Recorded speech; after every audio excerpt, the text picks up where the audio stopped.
Good morning, family. This is your girl Sage Waleed with another video for you today. It is Wednesday, and I am here to give you Motivational Wednesday or Wednesday Wisdom. So this is going to be two parts on it because I don't want to make it so long. So I have two things that I would like to motivate us today. First and foremost, I want to say happy birthday to one of our trailblazers. That's El Hajj Malik El Shabazz, also known as Malcolm X. So today he would have been 91 years old. So neither here or there. So one of the quotes that I love with Malcolm X, it just happens to be one of them. He states that the media has the power to make the innocent look guilty and the guilty look innocent. Let me say that again. The media has the power to make the innocent look guilty and the guilty look innocent. So that has always been something that has resonated with me, because there were times where I was put into the media and just for the purpose of selling newspaper, the publisher and the author, they embellished the fact, and people ran with that information as if it was gospel, it was truth. So one thing that I like to remind us, like this old adage that our grandparents and our parents and even some of our great-grandparents used to tell us: believe none of what you hear and half of what you see, because those little puppies that are bringing you those little bones, sometimes it can be for the detriment of your progress or what have you. So I have learned over time is, again, to take that and operate, with that, and make sure that I am getting the facts before I am going to run with it.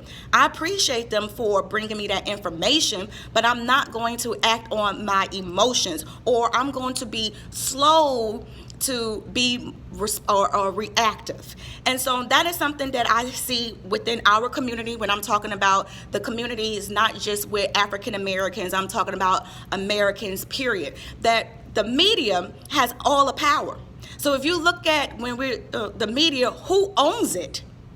Who owns the media? So it's only really about 5 families that have a monopoly over our media, over our foods, over our clothing. They disguise it. And so if you look at the climate that we're in now, the division, the device that we have, you have religion from here, you have division from classes, you have division from politics.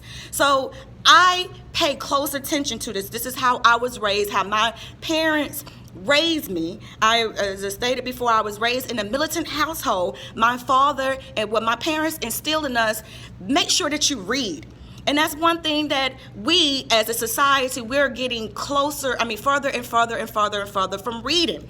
In addition to this, my father has always taught me, Tawana, make sure you keep your books. And if you have the first edition, that is the best things, because get this, when they start putting everything on electronically, they can do that that Mandela effect. Mandela effect is they can start changing things inside the wording, making it obsolete or making it seem as if that did not happen. But when you have the hard facts right there before you, you can pull before you, and you're able to say, hey, I got this on such page, that's your proof. So we have to be very cognizant or disciplined to go and get the facts. And going back, what I was saying is that's how I was instilled. So when stuff is being put on the television or the news or what have you, or even the radio waves, I'm making sure that I am not acting on emotions. I'm making sure that I am not regurgitating what someone else has told me, and when it's bring to mind in conversation, I don't have any substantial evidence to support what I am saying. So we can find support on both sides of the arguments, okay? So I also see that, especially with our African American African American societies, marketers and politicians, they pander on us, pander on our emotions, because we are emotional individuals. We used to be spiritual, and that's when we are spiritual. Well, we still are spiritual, but we're not as connected to the universe as we should. And when you're connected with that universe, you take time to pause and meditate and pray for guidance. And then you're able to make logical decisions versus emotional decisions. So I say that, needless to say, that right now we should take a pause and go and gather our facts and form our own opinions. One thing I really dislike when people decide for me. Don't decide anything for me. Bring it to my attention and allow me the opportunity to decide. And as Malcolm X stated, that once I get that information, I can either change for the good, I could stay stagnant and do nothing, or ignore it. Okay? So that is how you deal, with the power.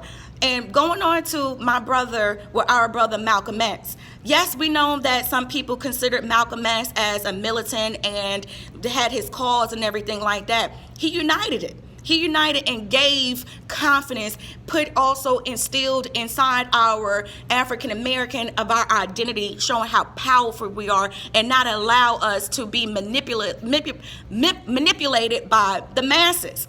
He became very powerful once he started to go and venture out and travel to Mecca, travel to these different parts of the world. And he did not just make one pilgrimage to Mecca. It was multiple trips to Mecca. When he was able to see that his Muslim brethren and sisters, they came from all different parts of the world with all different hues. That is when he became very powerful, because he then started to see the messages that was instilled in him were convoluted, that the messages instilled with him were manipulative in what way. And when he woke up, keyword, when he woke up and started preaching or teaching the truth based upon what he saw and what he witnessed and what he researched, that is when he became very, very, very public enemy number one. Okay?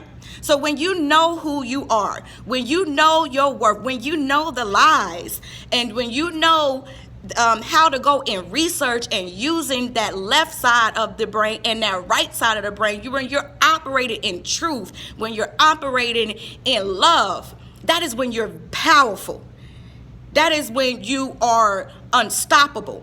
And just how I like this on the movie and Soul Food, when that lady said this, the mama said this, well, I'm just going to say, if you slap somebody, that hurt. But when you ball all 5 fingers together, that is when you are able to put a mighty blow. So just think about if Jews came together, if the Asian community came together, if the Hispanics came together, if the whites came together, and if the blacks came together. We put our differences aside and focus on our true goal. Look how powerful we are. So that's my Motivation Wednesday for today. And again, I'm paying homage to our brother El Hajj Malik El Shabazz, also known as Malcolm X. Have a good one.